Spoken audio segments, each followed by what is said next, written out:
Students ہمارا جو topic ہے وہ ہے آبزرویشنز. جیسے کہ ہم نے ڈسکس کیا تھا کہ آپ نے ڈیورنگ دی انویسٹیگیشن انٹرویو کرنا ہے فیملیز کا, وینڈرز کا, کسٹمرز کا. اس سے آپ کو بہت سی انفارمیشن ملتی ہے. اس کے بعد یاد رکھیے گا جب بھی آپ نے انٹرویو لینا ہے سسپیکٹ کا, وہ سب سے لاسٹ میں لینا ہے, بیفور اینڈنگ دا انویسٹیگیشن.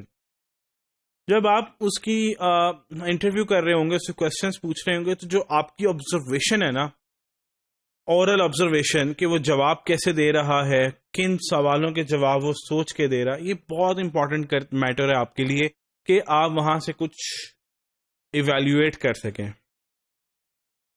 جیسے کہ ہم نے دیکھا تھا فرسٹ پیراگراف میں بھی دیکھ لیتے ہیں. Investigative observation can be viewed as going from informal to formal. Being alert and observant is a necessary skill for any type of investigation. Investigator کا الرٹ ہونا اور آبزروینٹ ہونا کہ ہر چیز کو وہ آبزرو کر رہا ہے, اس کے پاس سکلز ہونے چاہیے. اور آپ کی انویسٹیگیشن ہمیشہ انفارمل سے فارمل پہ جاتی ہے. اگر آپ اس سے انٹرویو بھی کر رہے ہیں تو پہلے انفارمل سوال کرتے کرتے کرتے اب آہستہ آہستہ فارمل پہ آ جائیں گے. آپ ڈائریکٹ یہ نہیں پوچھیں گے یہ فراڈ تم نے کیوں کیا, ایسے نہیں ہو سکتا. آپ نے پہلے ہمیشہ irrelevant questions, مطلب انفارمل questions, کہاں رہتے ہیں, آفس کیسے آتے جاتے ہیں, کیونکہ اس طرح کی انفارمیشن سے بھی آپ کو بہت ساری لیڈز مل سکتی ہیں جو آپ کی انویسٹیگیشن کو فائنلی کنکلوژن کی طرف سکسیسفلی لے کے جا سکتی ہیں. ایٹیٹیوڈ جو ہے اینڈ دا ریئیکشن جو ہے اس کا اسپیسیفک کوشچنس کی طرف, وہ بہت زیادہ آپ نے آبزرو کرنا ہے کہ وہ سوچ سوچ کے جواب تو نہیں دے رہا, کیونکہ جو چیز سچ ہوتی ہے اس کے لیے سوچنا نہیں پڑتا.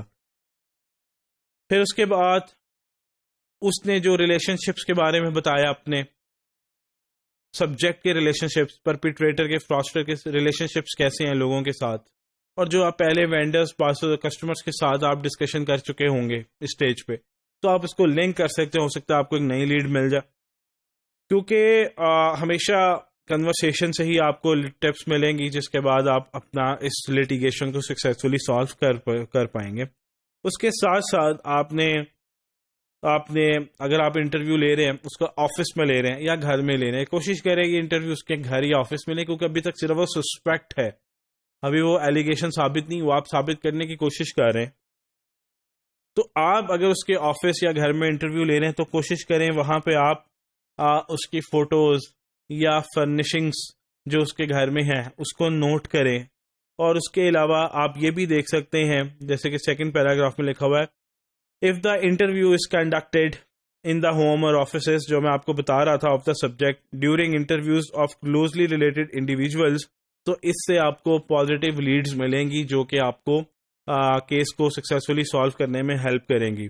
آپ کیا آبزرویشنز نوٹ کریں گے؟ ابھی میں نے کہا اس کا ریئیکشن ٹو اسپیسیفک کوشچنس, اس کا ایٹیٹیوڈ کیا ہے, اور اس کے ساتھ ساتھ گھر میں جو فوٹوز لگی ہیں وہ کیا اس کے کریکٹر کو شو کر رہی ہیں, جو فرنیشنگز ہیں وہاں پہ کچھ سرٹیفکیٹس لگے ہوئے ہیں, ایوارڈز لگے ہوئے ہیں, فوٹوگرافس ہیں, آرٹ ورک لگا ہوا ہے, وہاں سے آپ کو کچھ لیڈز مل سکتی ہیں. جیسے کہ ایک فراڈ ہوا اور اس میں سسپیکٹ سے انٹرویو لیا جا رہا تھا, انٹرویوز ہوتے چلے گئے, تو ہوا کیا, سیکنڈ پیراگراف میں دیکھیے گا. In one investigation, the subject had a college degree in finance displayed on his office wall. اس کی آفس وال میں ایک فائنانس کی ڈگری لگی ہوئی تھی. بہت سارا کچھ انویسٹیگیشن کی, لیکن انٹرویو پہ آئے تو پتہ یہ لگا کہ فائنانس جو ڈگری تھی وہ اس کے آفس وال پہ لگی ہوئی تھی. اچھا, جو فراڈ ہوا تھا وہ بھی بیسیکلی فائنینشیل سے ریلیونٹ تھا. اس نے لوگوں سے انویسٹمنٹس کے طور پہ پیسے لیے تھے, اور پیسے لینے کے بعد اس نے کیا کیا تھا, وہ اس نے بیسیکلی وینش کر لیے پیسے یا غائب کر دیے. اب انویسٹیگیشن بیٹھ گئی, انویسٹیگیشن ہوئی. اب اس کے آفس کے اندر ایک بہت بڑی یونیورسٹی کی ڈگری لگی ہوئی تھی جس کی وجہ سے لوگ امپریس ہوتے تھے. جب اس کی کالج اور یونیورسٹی سے معلوم کیا تو انہوں نے کہا کہ جی اس طرح کا جو کینڈیڈیٹ ہے وہ تو ہمارے پاس کبھی رجسٹرڈ ہی نہیں ہوا اور ہمارے پاس اس کا کوئی ڈیٹا نہیں آ رہا. تو وہ جب اس سے پوچھا تو سسپیکٹ نے کہا جی بالکل یہ جو ڈگری ہے وہ بالکل فیک ہے, اور اس فیک ڈگری کی وجہ سے لوگ امپریس ہوتے تھے کہ the person is very qualified اور کافی اچھا ہے, کافی لائق ہے, انٹیلیجنٹ ہے, جس کی وجہ سے پھر لوگوں نے جب انویسٹمنٹ کی اور پھر وہ اس میں ڈوب گئے. تو یہاں پہ کہنے کا مطلب یہ ہے کہ ایک کالج ڈگری جو ایک دیوار پہ لگی ہوئی ہے وہ بھی آپ کو ایک بہت زیادہ انفارمیشن اور مٹیریل انفارمیشن دے سکتی ہے کہ یہ فراڈ کیوں ہوا. اب یہاں سے یہ ہوا کہ ایک بہت اسٹرانگ ایک جسے کہہ سکتے ہیں آپ کو مل گئی بیس مل گئی کہ انہوں نے ایک کالج ڈگری فیک لگائی جو کہ ایکچوئل میں انہوں نے نہیں لی ہوئی تھی, جس کی وجہ سے لوگ امپریس ہوتے تھے اور پھر انویسٹمنٹس کرتے تھے اور یہ پھر ان کو لیتے گئے انویسٹمنٹس اور ریٹرن نہیں کی. Second paragraph, later in the investigation, it was shown that subject was involved in an investment fraud scheme. Very good. Third paragraph, the university that issued degree found no record of subject enrollment.